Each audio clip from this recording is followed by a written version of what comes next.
back in the day with these bull and bear cycles, when the value of Bitcoin would go up and it would go up, people would make a lot of money, they would sell, then they'd rotate that money into the alternative to Bitcoins, into altcoins.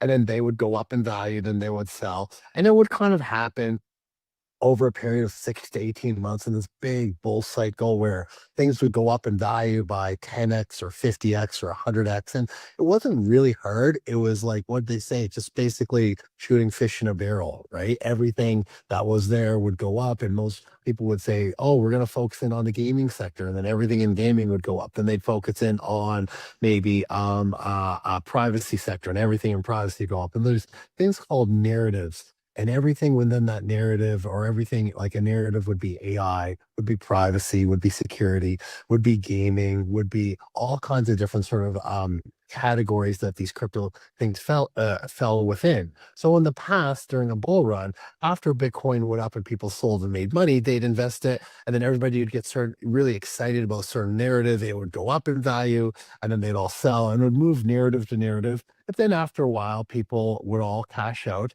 and the people coming in at the end, they would be buying the top and they would be screwed, because then, everything would go down and there'd be this long bear cycle for 2 to 3 years where, people lose interest in crypto and all the values go down. And then again, it would start up again. And this would happen cyclically approximately every 4 years. And that was the way it was. And there was not a lot of history of, Bitcoin, as we know, 2009 that it all began. So we're just, digging into 17 years here. Those 4 year cycles was kind of the way it was. However, that's no longer the case, right? The majority of Bitcoin is institutionalized.